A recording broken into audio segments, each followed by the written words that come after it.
আসসালামু আলাইকুম দর্শক, শুভেচ্ছা নিন। আপনাদের সবাইকে স্বাগত জানাচ্ছি আমি কনক সারোয়ার আজকের অনুষ্ঠানে। দর্শক, রাজনীতি আবার একটি গরম পরিস্থিতি, এই যে একটি অন্যদিকে টার্ন নিচ্ছে এমন একটি অবস্থা। তো এই সার্বিক পরিস্থিতি, সার্বিক বিষয় নিয়ে আমরা কথা বলবো। আমার সঙ্গে যোগ দিচ্ছেন, কারো বিস্তারিত পরিচয় দেওয়ার কিছু নেই, আমার সঙ্গে যোগ দিচ্ছেন আপনাদের অত্যন্ত প্রিয় মানুষ পিনাকি ভট্টাচার্য। আহ কোনো বিশেষণে যাওয়ারই কোনো সুযোগ নাই। পিনাকিদা, আপনাকে স্বাগত জানাচ্ছি। ধন্যবাদ। এবং আমার সঙ্গে যোগ দিচ্ছেন আপনার প্রিয় মানুষ ইলিয়াস হোসেন। ইলিয়াস, আপনাকে স্বাগত জানাচ্ছি। আসসালামু আলাইকুম। যেই সিচুয়েশনটার কারণে আমাদের আজকে লাইভ, যেটাকে উদ্দেশ্য করে আমি সেই জায়গায় কিছু কথা বলতে চাই। আজকে কত তারিখ? 21 তারিখ আজকে আমাদের বাংলাদেশে। এই 10 দিন হাসনাত বলেন নাই কেন? কোনো কিছু কি মানে নেগোসিয়েশন হচ্ছিল যেখানে হাসনাত যেটা চাচ্ছিল সেটা হয় নাই? মানে আমি জাস্ট যুক্তিটা বলছি আর কি।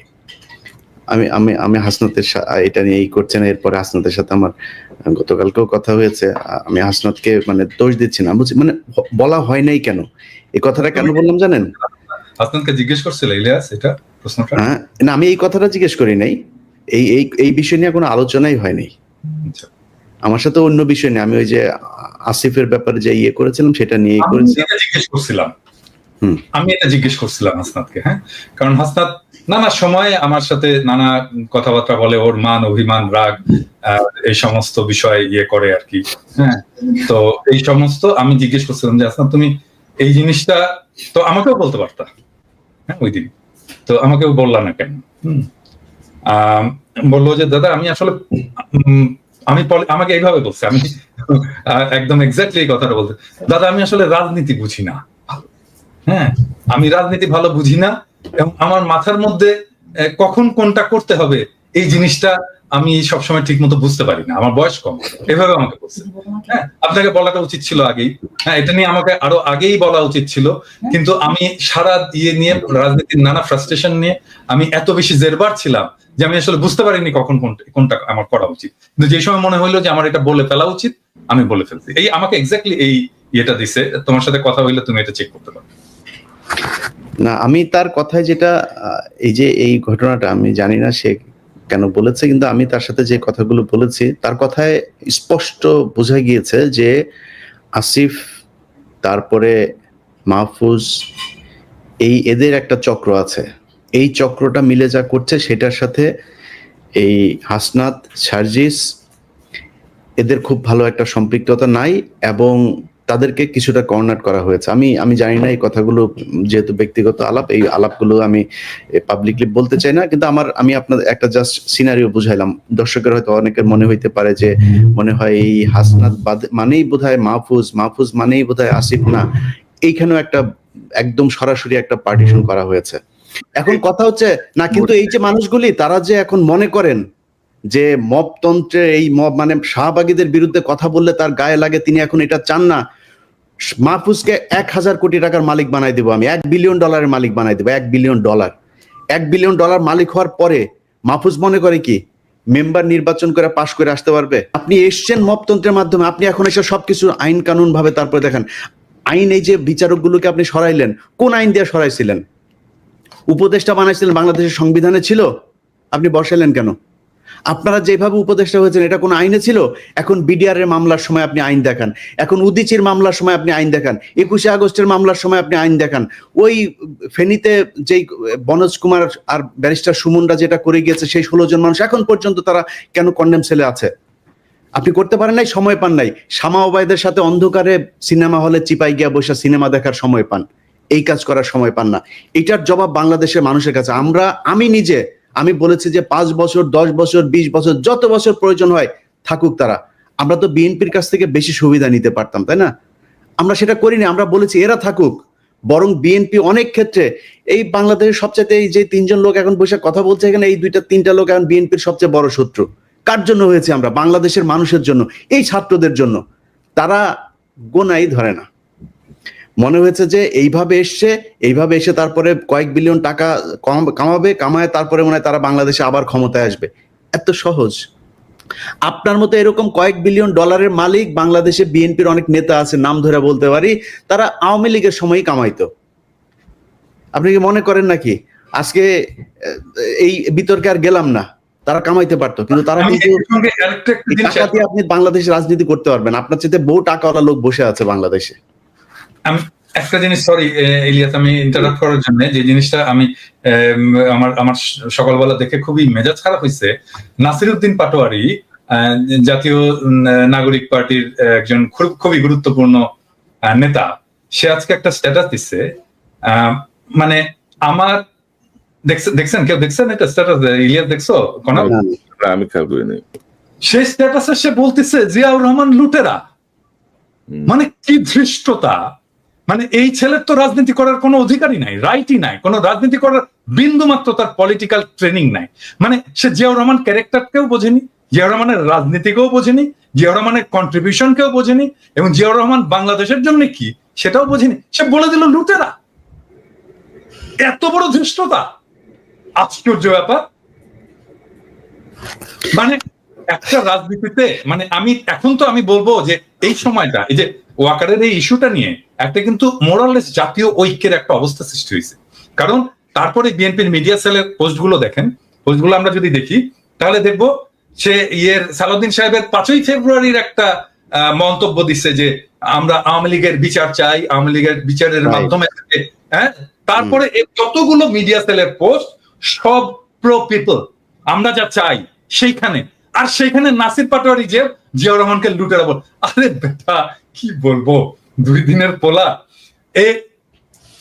যখন যখন রাজনীতি মানে কি আসলে এটাই বোঝেনি। রাজনীতি মানে তো ফ্রেন্ডশিপ তৈরি করা, বন্ধুত্ব তৈরি করা।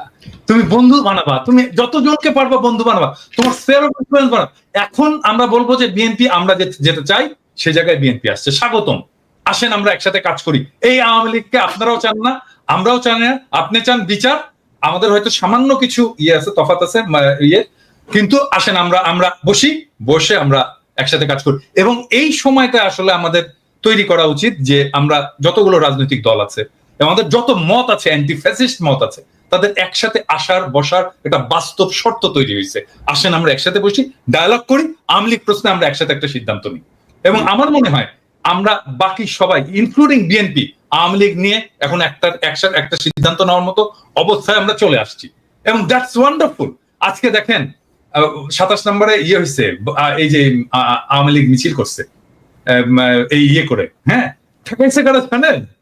ছাত্র দলের ছেলেরা ঠেকাইছে। আমার তো ছাত্র দলের ছেলেদের এখন স্যালুট দিয়ে বলতে হচ্ছে যে ভাই বাবা বুকে আয়, হ্যাঁ, এইটাই তো চাই আমরা, তো এই ছাত্র দল চাই, আমরা তো এই বিএনপি চাই, হ্যাঁ।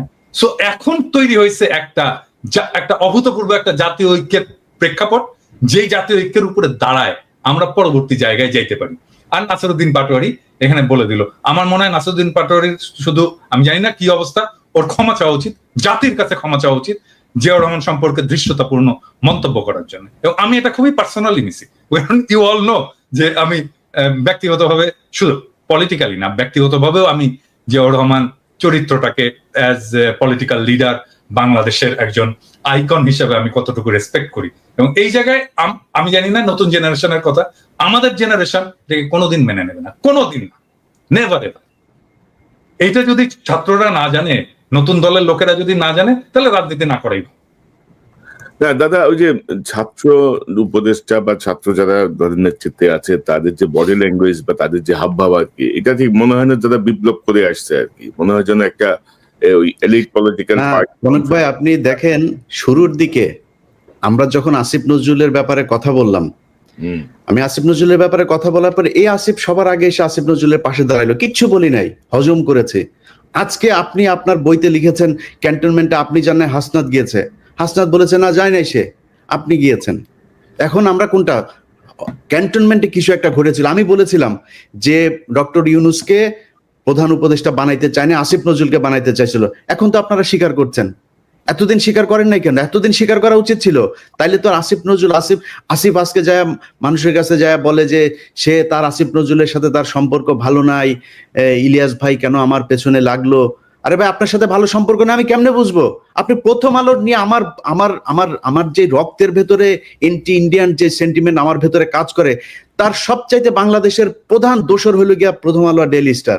আপনি সেই প্রথম আলোর কাছে যায় তারপরে আপনার বই ইয়ে করেন, আপনি আর জায়গা পান নাই কোথাও। আপনার পক্ষে কথা বলবো কেমনে? আমরা তো বলতে চাই একটা দল দরকার ছিল যারা কিনা রাজনৈতিক শক্তির বাইরে গিয়া বাংলাদেশটাকে একটা সুন্দর জায়গায় নিয়ে যাবে। এই জন্য মানুষ জীবন দিয়েছিল, মানুষ আপনাদেরকে ব্ল্যাঙ্ক সাপোর্ট দিয়েছিল যে যা মনে চায় করেন, যত বছর প্রয়োজন হয় করেন। আপনার তো এই ডক্টর মোহাম্মদ ইউনূসকেই রাখতে চান নাই, তার মানে আসিফ নজরুলকে রাখতে চেয়েছিলেন। কে চেয়েছিল, কেন চেয়েছিল? তারা কি এখনো আছে আসিফ নজরুলের সাথে? তাহলে থাকলে তারা কারা? ক্যান্টনমেন্টের সেই অংশটাকে আমাদের সামনে তুলে ধরতে হবে।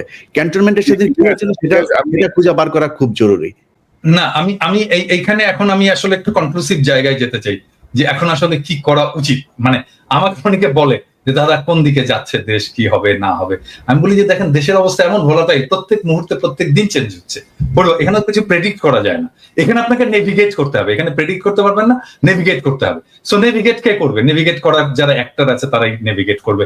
রাজনৈতিক দলগুলো করবে, সোশ্যাল ইনফ্লুয়েন্সাররা করবে, রাজনীতির অ্যাক্টিভিস্টরা করবে, সরকার করবে, এই ব্যুরোক্রেসি করবে, এরা মিলে সবাই নেভিগেট করবে। সো এই নেভিগেশনে আসলে কে জিতবে এই এই ইয়েতে? এই প্রশ্নটা চলে আসে যে এইটাতে কি আর্মি জিতবে, এটাতে কি ব্যুরোক্রেসি জিতবে, এটাতে কি ইন্ডিয়া জিতবে? এখানে উত্তর ভেরি সিম্পল। এখানে জনতা যার পক্ষে থাকবে, যাদের পক্ষে থাকবে তারাই জিতবে। হ্যাঁ, আর জনতা তাদেরই পক্ষে থাকবে যারা ন্যায় এবং ইনসাফের পক্ষে থাকবে। তাহলে এখানে প্রশ্নটা হচ্ছে যে ন্যায় এবং ইনসাফের পক্ষে কারা আছে। আমি এইখানে বিনয়ের সাথে প্রফেসর ইউনূসের এই ম্যানেজমেন্ট স্টাইলটার একটু সমালোচনা করতে চাই। যেমন ধরেন প্রফেসর ইউনূসের তো আর্মি চিফকে ডেকে জিজ্ঞেস করা উচিত ছিল যে আচ্ছা আপনি যে বিক্রম মিশ্রের সাথে দেখা করলেন, আপনি কার পারমিশনে দেখা করলেন ভাই? হ্যাঁ, আপনি আমার পারমিশন নিছিলেন? আমি তো defence minister, de facto defence minister. আপনি তো ডিফেন্স মিনিস্ট্রির পারমিশন নেবেন বিক্রম মিশ্রের সাথে দেখা করার জন্য। আমি জানি না এটা প্রফেসর ইউনূস করছেন কিনা, আমার বিশ্বাস এটা উনি করেননি।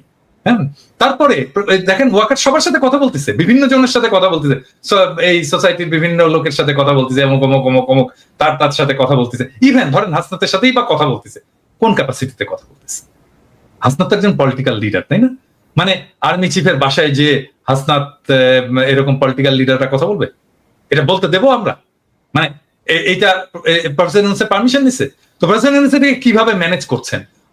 আমার ইয়ে হচ্ছে যে প্রফেসর ইউনূসকে ওনাকে ডাকতে হবে, ডেকে বলতে হবে যে আপনি যে এগুলো করছেন আপনি তো পারমিশন নেবেন না।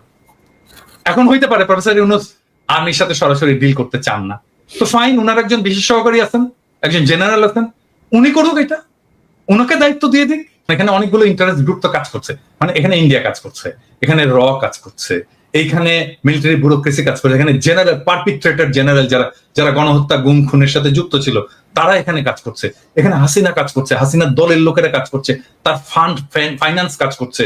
হ্যাঁ, তো এই যে একটা কমপ্লেক্স এর মধ্যে আমরাও কাজ করছি। ডেফিনেটলি আমরা জনগণকে জানাচ্ছি, আমরা জনগণকে উদ্বুদ্ধ করছি, জনগণ আমাদের কথা শুনছে, এখানে আমাদেরও রোল আছে। সো এই যে মাল্টিপল ফ্যাক্টর যে কাজ করছে বিভিন্ন দিক থেকে, তো এটা ট্রাজেক্টরি কোন দিকে যাবে, মানে এটা কোন দিকে নিয়ে যাবে দেশটাকে, সেটা প্রেডিক্ট করা মুশকিল। কিন্তু আমি বলবো যে আমি তো প্রেডিক্ট করি না, আমি নেভিগেট করি। আমি এর মধ্যে দিয়ে হাল বেয়ে আমি এক জায়গায় যেতে চাই আর কি, এর মধ্যে দিয়ে ড্রাইভ করে আমি এক জায়গায় যেতে চাই। সো আমি ড্রাইভ করে যাব যেটা ন্যায় ইনসাফের পক্ষে, এবং আমরা সবাই থাকবো, জনগণকে আহ্বান জানাবো যেটা ন্যায় এবং ইনসাফ সেই জায়গায় থাকবেন। এবং আমি 4টা জিনিস বলছিলাম, কোনো মনে আছে কিনা, আমি আবার বলি সবাইকে। আমি 4টা জিনিস নিয়ে আমি কাজ করি এবং আমি চাই এটা আমাদের জাতীয় ঐক্যের ভিত্তি হওয়া উচিত। নাম্বার 1, বাংলাদেশে আওয়ামী ফ্যাসিবাদ জীবনে ফিরবে না, আমরা ফিরতে দেব না। নাম্বার 2, বাংলাদেশে ভারতীয় আধিপত্যবাদ ফিরবে না, আমরা তাকে ফিরতে দেব না। নাম্বার 3, আমরা বাংলাদেশে একটা সাম্যের সমাজ চাই। নাম্বার 4, বাংলাদেশে আমরা একটা ইনসাফের সমাজ চাই। আমার চাওয়া এই সামান্য 4টা জিনিস, এই 4টার জন্য আমি জীবন দিয়ে দেব, এবং এইটাই আমার অন্যের সাথে ঐক্য করার ভিত্তি হবে। এবং আমি প্রফেসর ইউনূস সরকারকেও বলবো যে আপনার কাজের মধ্যে এই 4টার রিফ্লেকশন ঘটান। এবং আমি বিএনপি কে বলবো, জামাতে ইসলামীকে বলবো, বাংলাদেশের সকল রাজনৈতিক দলকে বলবো যে এখন আপনারা বসে আসেন, আমরা একটা জাতীয় ঐক্য তৈরি করতে পারি কিনা এই 4টা বেসিসের ভিতর। আপনারা যদি কিছু অ্যাড করতে চান করতে পারেন, কিন্তু যত বেশি অ্যাড করবেন এটা কমপ্লেক্স হবে। এবং আমি বিএনপির যত নেতার সাথে কথা বলছি, জামাতের যত নেতার সাথে কথা বলছি, ইভেন জামাতের বাইরেও যত নেতার সাথে কথা বলছি, এমনকি ছাত্রদের যত নেতার সাথে কথা বলছি, এই 4টা পয়েন্টে কিন্তু কেউই ডিসএগ্রি করেনি, কেউই ডিসএগ্রি করেনি। কিন্তু ফর্মালি আমরা কেন বলতে পারতেছি না এটাকে আমার এটা ঐক্যের প্ল্যাটফর্ম হবে, এর উপরে দাঁড়িয়ে আমরা আমাদের পরবর্তী রাজনীতি নির্মাণ করব? রাইট। তবে দাদা, এই যে সেনাপ্রধানের উদ্ভূত যে পরিস্থিতি, বক্তব্য, এটা নিয়ে আমার মনে হয় যে আইএসপিআর এর একটা ব্যাখ্যা খুব জরুরি। আসলে সেনাপ্রধান কেন বলেছেন, কোন প্রেক্ষিতে বলেছেন, কি বিষয়, এটা ব্যাখ্যা আমরা খুব সহজে দিতে পারে, কিন্তু আইএসপিআর কে ঠিক কথা বলবে, মানে আইএসপিআর সেটাই বলবে যেটা তাকে বলে দেওয়া হবে। এটা এটা এটা ইয়ে না, আমরা এটা অনেক পরে জানতে পারবো যে আসলে কেন এটা হয়েছিল। আমি একটা ইন্ডিকেশন পাইছি যে আসলে উনি কেন এত ভয় পাইছেন, একটা ইন্ডিকেশন পাইছি, এটা কালকে বলবো নি আমার দর্শকদেরকে। না, মানে সামথিং রং আছে, সামথিং রং। আর ডক্টর ইউনূসের প্রতি আহ্বান যে আপনি আর একটু স্ট্রংলি বিষয়গুলো হ্যান্ডেল করেন। ইলিয়াস, আপনি কি মনে করেন, মানে পরিস্থিতি কি দেখতেছেন, কোন দিকে যাচ্ছে, বা এই আপনার মনে কোনো আশঙ্কা আছে কিনা? আমিও কনক্লুশনে যাই, কারণ হচ্ছে যে এতক্ষণ যা বললাম সেটা একজন দেশের নাগরিক, আমার মনে হয় একজন দর্শক যে চিন্তাটা করছে সেই কথাগুলো আমি কিছুক্ষণ আগে বললাম। কিন্তু এখন এইখানে যদি আলোচনা শেষ হয় তাহলে মানুষ হোপলেস হবে, তাহলে কি হচ্ছে, কি হইতে পারে। দেখেন, আমাদের দেরি হয়ে গেছে, এটা সত্য কথা। যদি আপনি চিন্তা করেন, এখন আমরা বলছি সবাই আওয়ামী লীগকে নিষিদ্ধ করতে হবে, মানে আমার এই কথাটা মানে দুইভাবে করার সুযোগ নাই। আওয়ামী লীগ নিষিদ্ধের ক্ষেত্রে পৃথিবীর ভিতরে যদি একটা প্রাণী জীবিত থাকে সেটা আমি সবার আগে, বাট তারপরও যুক্তির খাতিরে বলি। কারণ বাংলাদেশে মুসলিম লীগ আছে না এখনো, বাংলাদেশে এখনো জাসদ বাসদ টাসদ বহুত দল আছে না, নিষিদ্ধ করা লাগে নাই তো, নিষিদ্ধ করতে হয়েছে না। নিজামী ইসলামী পার্টি টার্টি অনেক পার্টি ছিল, বড় বড় পার্টি ছিল, ইভেন মাওলানা ভাসানীর দল পর্যন্ত তো এখন খবর নেই। যদি মানুষ না চায়, দল এমনিতেই চলবে না, দল এমনিতে ব্যান্ড হয়ে যায়। মানুষ চায় কিনা, মানুষ তো চায় না। আমরা আলোচনা করেই বোধহয় আওয়ামী লীগকে আরো বেশি মানে চাই কি না চাই, কিন্তু আমরা তাদেরকে চাই না চাই তার চাইতে সবার আগে আমাদের চোখের সামনে যে আওয়ামী লীগ গুলো আছে তাদেরকে আমরা সরিয়েছি এখন পর্যন্ত। যদি আমি ক্যান্টনমেন্ট বাদও দেই, ক্যান্টনমেন্ট তো সুপার ক্লাস, এরা তো আবার সুপিরিয়র, এদেরকে নিয়ে তো কিছু বলা যাবে না। এরা তনুকে ধরে ধর্ষণ করে মারা ফেলছে, তনুরে মারার পরও ক্যান্টনমেন্টে সেই ব্রিগেডিয়ারের বিরুদ্ধে এখন পর্যন্ত কোনো বিচার, নামও বলে নাই কেউ। আমি অনেক চেষ্টা করেছি তনুর পরিবারকে, তার পরিবারকে নানান ভাবে এই গোয়েন্দা সংস্থার লোকজন করেছে। এই দেশে যদি সেনাবাহিনীর নিয়ে বলতে যায়, 5 তারিখের পর থেকে যত সমস্যার কারণ, সব সমস্যার মূল কারণ হচ্ছে সেনাবাহিনীর কতিপয় এই দুষ্কৃতিকারী। এরা 32 নম্বরে ভাঙতে যাওয়ার সময় বাধা দিয়েছে, এরা প্রথম আলো সামনে নিয়ে তারপরে সেনাবাহিনী দাঁড় করিয়ে রেখেছে। এরা গিয়ে এই পর্যন্ত যত আলেমরা বের হয়েছে সে আলেমদেরকে, আপনি জানেন কনক ভাই, আমি সেনাবাহিনীর প্রতিনিধিকে আমি একদম সরাসরি বলেছি যে আপনাদের এই অফিসার করছে, বললো হ্যাঁ আমরা দেখছি, আমি এখনই দেখছি, আমাদের সামনে বসে ফোন দিল ঢাকাতে। কি হয়েছে? এখনো পর্যন্ত আলেমদেরকে জামিন দেয় না। জজ সাহেব জামিন দেয়, সেনাবাহিনীর এই ডিজিএফআই ফোন করে তারে থ্রেট করে। এই জন্য সেনাবাহিনী, এই জন্য আমাদের দেশে সেনাবাহিনী নাকি? তো এটা করছে সেনাবাহিনী এখন পর্যন্ত। আওয়ামী লীগ যদি নাকি আপনি ছাত্ররা, আমি আপনাদের অনেক কমপ্লেন করলাম, এখনো পর্যন্ত আপনাদের সুযোগ দিচ্ছে। আগেই বলেছে খুব বেশি দিন সময় নাই, এই ছাত্রদল ছাত্র শিবির যাদেরকে আপনারা এখন তুচ্ছ তাচ্ছিল্য করে কিছুই নিজেদেরকে বিশাল আকারে সাম্রাজ্যের মালিক মনে করেন, এই ছাত্রদল ছাত্র শিবিরের কারণেই 5 তারিখের ঘটনা ঘটানো সম্ভব হয়েছে। আপনাদের পক্ষে করা সম্ভব হইতো না এককভাবে, এটা মনে রাখেন। তাদেরকে নিয়ে ছাত্রদল ছাত্র শিবির মারামারি করবে, টেন্ডারবাজি করবে, অনেক কিছু করতে পারে। তাদের ব্যাপারে কথা বলতে গেলে খুব সাবধানে কথা বলেন, যারাই 15 বছর অন্তত সরকারের সাথে হাত মেলায় নেয় তাদের ব্যাপারে। সো তাদেরকে হিসাব করে যেমন কথা বলতে হবে। আর আপনারা যারা কিনা এখন পর্যন্ত আওয়ামী লীগের যে লোকজনগুলো আছে, যারা মনে করেন যে আপনারা কয়দিন পরে টাকা পয়সা নিয়ে তারপরে খুব ভালো অবস্থানে থাকবেন, সেই ছাত্রদেরকে বলতে চাই, যদি নাকি আসলে এই দেশে থাকতে চান, আমি আবারও রিপিট করি, দেশে যদি থাকতে চান, পরিস্থিতি যা হয়েছে আপনি দেশেই থাকতে পারবেন না। আসিফ নজরুল অলরেডি তার বউ বাচ্চা আমেরিকায় পাঠিয়ে দিয়েছে, সে টাকা পয়সা যা পাঠাচ্ছে একদম দায়িত্ব নিয়ে বলছি, আপনাদেরকে গ্যারান্টি দিয়ে দিলাম, আসিফ নজরুল আমেরিকাতে প্রপার্টি কিনেছে, প্রপার্টি কার মাধ্যমে কিনেছে সেটাও জানি। পরিস্থিতি আসুক, পরিস্থিতি আসলে আপনারাই জানতে পারবেন, তখন এই ক্যান্টনমেন্টের ঘটনা যেমন আজকে বের হয়েছে ওইভাবে সবকিছু সামনে নিয়ে আসা হবে। আচ্ছা, এই যে টাকা পয়সা নিয়ে করছেন, এটা নিয়ে বাঁচতে পারবে না। কি করতে হবে? যেটা করতে হবে সেটা হচ্ছে এই যে হত্যা মামলার আসামিগুলো আছে না, এটার উপরে আপনাদেরকে সবার আগে এমফেসিস করতে হবে। আপনারা যারা আহত হয়েছে না, তাদের চিকিৎসার জন্য সর্বোচ্চ করতে হবে।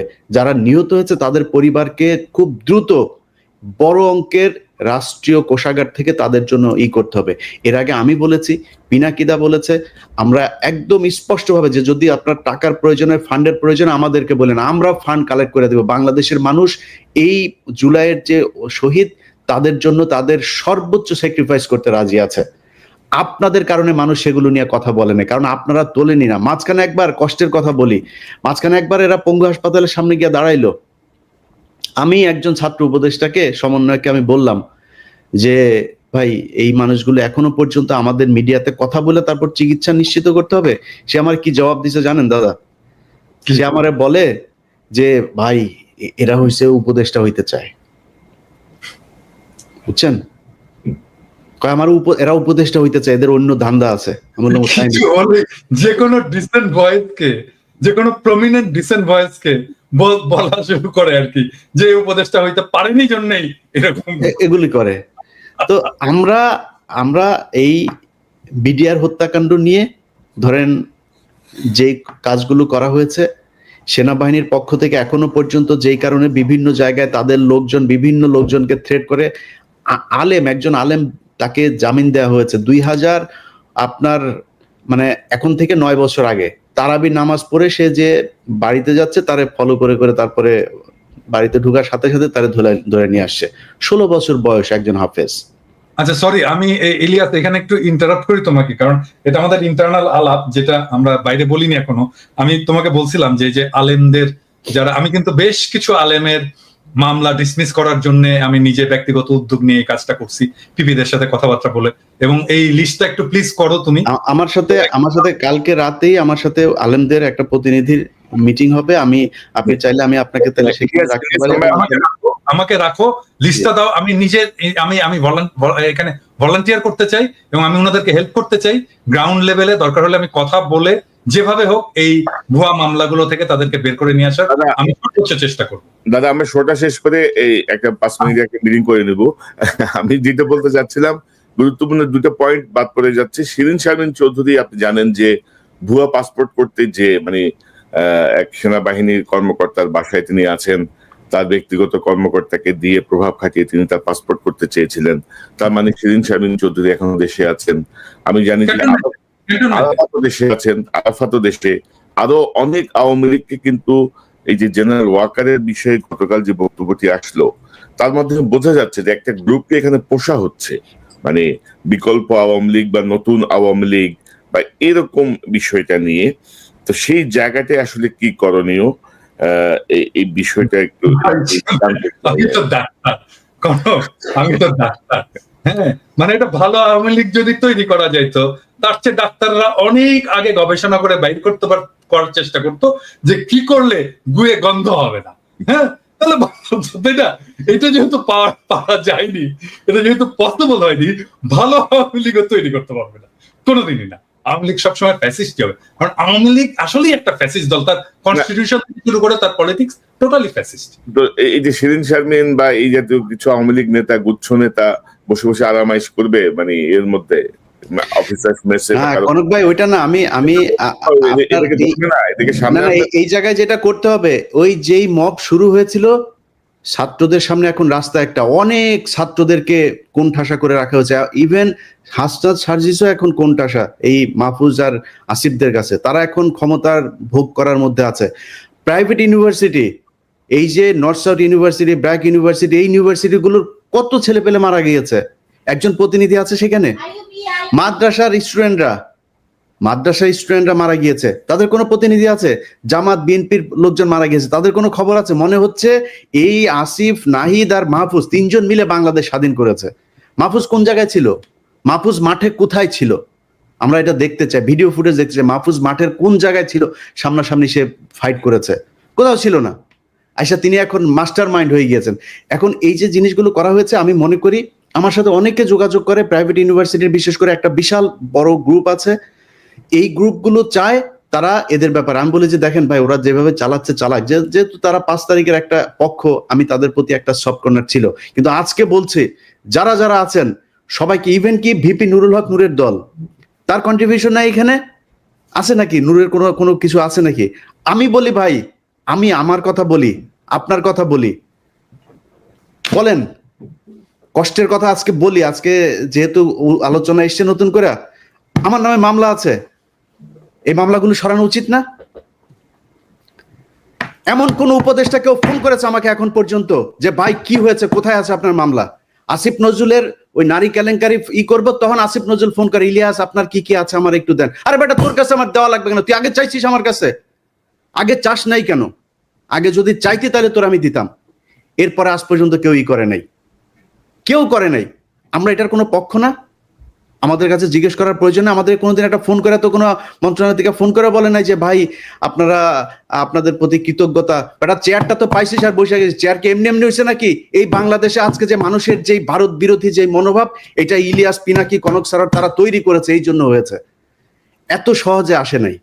যেই সময় আপনারা কথা বলতে পারেন নাই, যেই সময় কনক স্যারের বোন জেলখানায় ছিল, সেই সময় আপনারা কই ছিলেন? কোথায় ছিলেন? কি ছিল? একটা পোস্ট করতে পেরেছেন ফেসবুকে? এখন মুখ বড় করে অনেক বিএনপির নেতাও বলে ফেলেন যে বাইরে বসে কিছু মানুষ খায়া দেয়া কাম পায় না। এই কথাটা 7 মাস আগে বলতি, তাইলে বুঝাইতাম। 7 মাস আগে বলিস নাই কেন? তো আমি মনে করি বাংলাদেশে সবাইরে তো ঢালাওভাবে বলা সম্ভব না। জামাত, বিএনপি, হেফাজত, এই প্রাইভেট ইউনিভার্সিটি, পাবলিক ইউনিভার্সিটি, এই যে এখন দেখেন যেখানে যাচ্ছে তারা মার খাচ্ছে। কারণ কি? কারণ ওই পক্ষটা তাদের এই কার্যক্রমকে পছন্দ করে না। তো আমি মনে করি তাদের কালকে থেকে যেখানে যেখানে সময় টিভিতে এখন পর্যন্ত খুনিরা বসে অফিস করে। ভাই খুনি কেমনে অফিস করে? তা বলেন তাহলে যে কেউ মারা যায় নাই, আপনি হত্যা মামলার আসামিরা আপনি অফিস করতে দেন, এটা কোন ধরনের নাটক? আশিক রহমান, এই যে আরটিভির হত্যা মামলার আসামি, কই? আপনি তারা ধরেন না। সো কালকে থেকে লিস্টিং করতে হবে কোন কোন অফিসে এখন পর্যন্ত হত্যা মামলার আসামিরা আছে, আওয়ামী লীগের দোষর আছে, সেই অফিসে যায় তারপরে বাই ফোর্স তাদেরকে ওইখান থেকে সরাইতে হবে। সাংবাদিক, প্রথম আলোর যেসব সাংবাদিকরা এই বাংলাদেশে ভুয়া জঙ্গি বানায় তারপরে তাদেরকে 12 বছর গুম করে রেখেছে, তাদেরকে কি করতে হবে? সবচাইতে বড় কাজ যেটা, সেটা হচ্ছে যারা এই 12 বছর গুম ছিল, ভাই আপনারা লোক পান না, কারে কোথায় বসাবেন, কে ভালো মানুষ? আরে ভাই ভালো মানুষের দরকার নেই, খারাপ মানুষের নিয়ে বসান। মনে করেন গুম ছিল এরা খুব খারাপ মানুষ, ওরে নিয়ে বসান, ও যাই করুক অন্তত বিট্রে করবে না। আওয়ামী লীগকে আনার জন্য ওরা কোনো কাজ করবে না, কারণ ওরা 12 বছর গুম ছিল। এই লোকগুলির কোথাও বসানো নেই। গুম ঘরে নিয়ে যায় পরিদর্শনে, সেখানে হাসিনুর রহমানরে নিয়ে যায় না। আপনি কোন দেশে আছেন? আপনার এই ওয়াকারের গায়ে আগুন জ্বলা যায় হাসান নাসের আর আসিনুরের নাম শুনলে। আপনি কে ওয়াকার মিয়া? আপনার জীবনের সবচাইতে বড় পাপ, আপনি যে দোজকে যাবেন, আপনি নাকি মাগরিব থেকে এসা পর্যন্ত আপনি নাকি কোরআন ছাড়া কিছু বুঝেন না।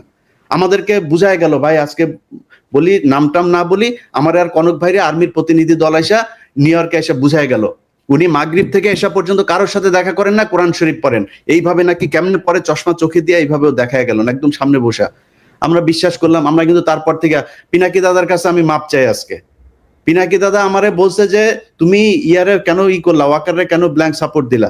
আমাকে দাদা ইয়ে করেন, দেখেন বিডিআর এটা নিয়ে ভালো একটা রেজাল্ট আসবে। ফারাবির এখন পর্যন্ত ছাড়ে নাই। আমারে বললো ইলিয়াস আপনি কি চান? আমি বললাম আমি চাই বাংলাদেশের আলেমগুলো, যেই আলেমরা, যেই ছাত্রদল, ছাত্র শিবির, যেই ইয়েগুলো লোকগুলোকে শেখ হাসিনা 12 বছর জেলে পাঠিয়েছিল তাদের সবাই ছাড়বেন।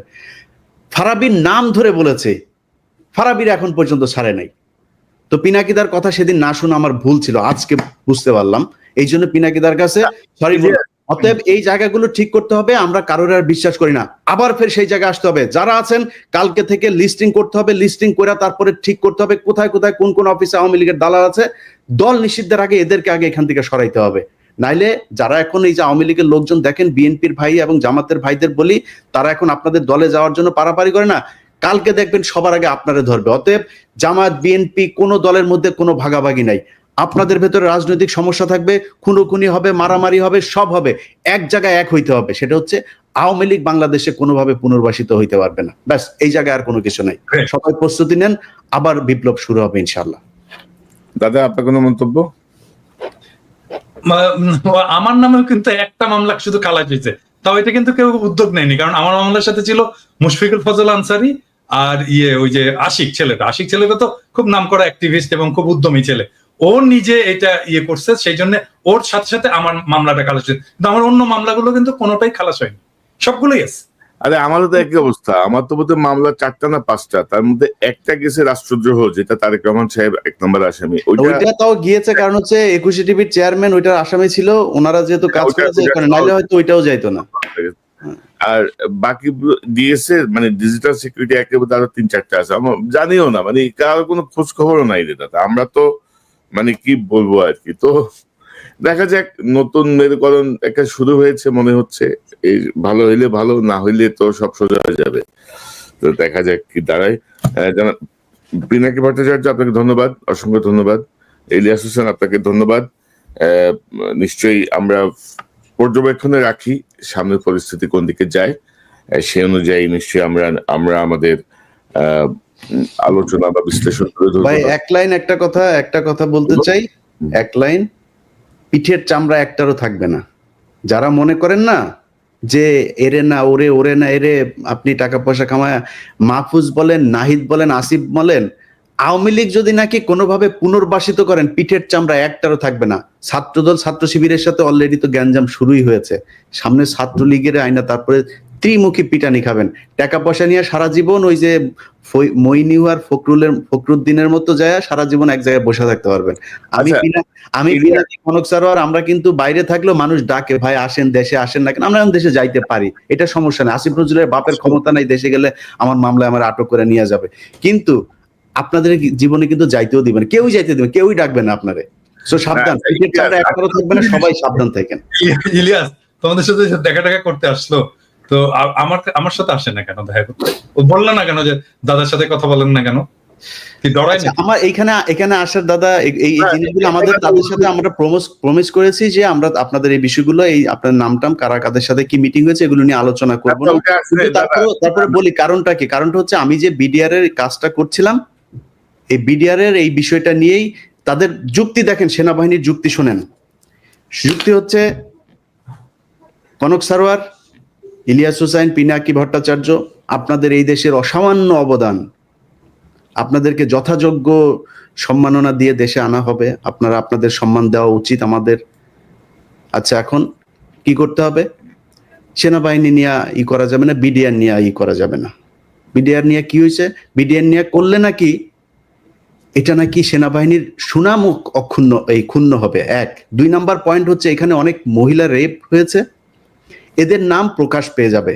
কত লেম একটা যুক্তি, আপনি চিন্তা করেন, এটা হয়ে যাবে। তো আমি বলেছি যে আমরা পৃথিবীতে এখন পর্যন্ত, আমি তো সাংবাদিকতায় যতটুকু আমার প্রশিক্ষণ নেওয়া হয়েছে, আমি তো কোথাও শুনি নাই যে কোনো রেপ হওয়া কোনো নারীর নাম কোনো গণমাধ্যম প্রকাশ করতে পারে, আনলেস শি ইজ ডেথ। মারা যাওয়ার পরে আপনি তার নাম প্রকাশ করা যাবে, কিন্তু মারা যাওয়ার আগ পর্যন্ত আমরা তার নাম, ছবি কোনো কিছুই প্রকাশ করি না। তা আমরা বলবো কেন? এটা গোপন একটা তদন্ত হবে, কারা কারা করেছে। যে বিডিআর এর সৈনিকরা ধর্ষণ করেছে তাদের ফাঁসি দিয়ে দিবেন, যারা ছাড়া পেয়েছে তাদেরকেও ধরবেন, যারা সাক্ষীদের ভেতর অনেকে ক্রিমিনাল আছে তাদেরকে ধরবেন, ধরে নিয়ে তাদের ফাঁসি দিবেন। আমি তো না করি না, আমি বিচার চাই, বরং আপনাদের চাইতে বেশি বিচার চাই আমি। সো আপনারা করেন এই যুক্তিতে বিডিআর এর নিয়ে কাজ করতে না। তো আমি বিডিআর এর প্রোগ্রামটা করেছি অনেক সেন্সর করে দাদা, এইটারে নিয়ে যদি আসল কথা যদি বের করা যায়, তাহলে সেনাবাহিনী যারা মারা গিয়েছে তাদের মধ্যে অনেকের পোলাপানের মান সম্মান নিয়ে রাস্তায় বাইরে হইতে পারবে না। যাদেরকে আমরা শহীদ বলি, এদের মধ্যেও 2-4 জন আছে যাদের পোলাপান রাস্তাঘাটে বের হইতে পারবে না মান সম্মান নিয়ে। সব দোষ বিডিআর এর এখানে দিয়া, এবং ওই যে এটা শুনি নাই দেখেই কিন্তু তার পরের দিনই কিন্তু ওই সেনাপ্রধান বলেছে ফুল স্টপ।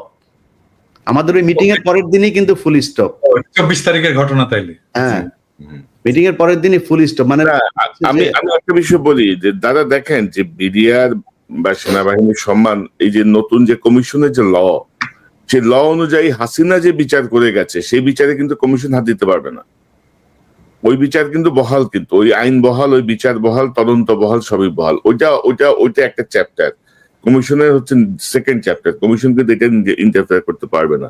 তো এখানে তো বোঝা যায় যে বিডিআর এর জায়গাটা রিয়েলি উন্মোচন হোক, এটা বর্তমান সময়ের অনেকে চাচ্ছে না। তো আমার মনে হয় যে আমরা আজকে আর বড় না করি, এখানে একটা সেন্টেন্স একটু বলতে চাই, একটা সেন্টেন্স বাংলাদেশের সমস্ত রাজনৈতিক দলগুলোকে, যে ভাই উত্তর পাড়ার সাথে ঘুটু করা বন্ধ করেন, ওখানে যাওয়া বন্ধ করেন। আপনারা যদি যান, কে যাচ্ছেন ধরবো একটা করে, আর একেবারে কচ্ছপের কামড় দিয়ে কিন্তু ধরবো। উত্তর পাড়ার সাথে পলিটিক্যাল পার্টির কোন ধরনের কোনো আলোচনা চলবে না আজকে থেকে, এবং এটা নিয়ে তত্ত্বাবধায়ক সরকারেরও এটা একটা উদ্যোগ নেওয়া উচিত, যেন এইখানে এইটাই শুরু করে।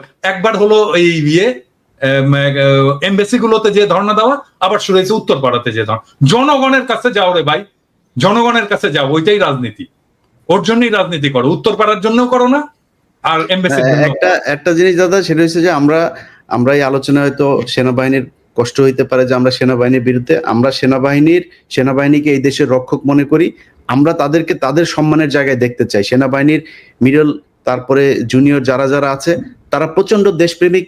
বাংলাদেশের প্রতিটা সৈনিক দেশপ্রেমিক, তারা জুনিয়র অফিসার, তারা আমাদের ভাই, তাদের বিরুদ্ধে আমাদের কোনো অভিযোগ নেই। এবং আপনাদের কাছে আমাদের অনুরোধ থাকবে যে কোনো পরিস্থিতিতে এই আওয়ামী লীগের রেখে যাওয়া জেনারেলরা যদি নাকি কোনো ধরনের কিছু করার চেষ্টা করে, আপনারা রুখে দাঁড়াবেন। আপনাদের সাথে আমরা আছি, বাংলাদেশের মানুষ আপনাদের সাথে আছে। অবশ্যই।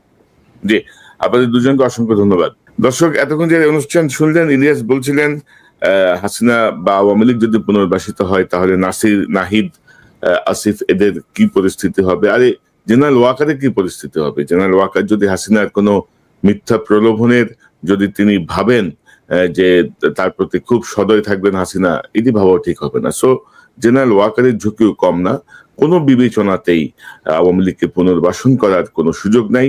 কোনো ইনক্লুসিভ, এক্সক্লুসিভ কোনো ফরম্যাটেই আওয়ামী লীগ বাংলাদেশে যেন পুনর্বাসিত না হয়, সেই জায়গাটায় শুধু আজকের হাসনাতের এই স্ট্যাটাসের প্রেক্ষিতে নয়, সকল রাজনৈতিক দলের প্রতি এটি এক ধরনের বার্তা।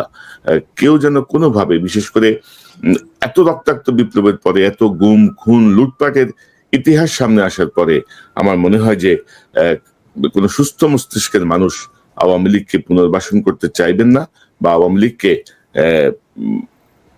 বাংলাদেশের কোনো রাজনৈতিক দল হিসেবে এই মুহূর্তে দেখতে চাইবেন না। হয়তো সম্পূর্ণ বিচার হয়ে যাওয়ার পরে যদি কিছু অবশিষ্ট থাকে, তখনকার পরিস্থিতি তখন দেখা যাবে। দর্শক, এই চ্যানেলটি সাবস্ক্রাইব করে আমাদের পাশে থাকুন, এই চ্যানেলের মেম্বারশিপ নিয়ে আমাদের পাশে থাকুন। আবারও দেখা হবে ইনশাল্লাহ। আসসালামু আলাইকুম।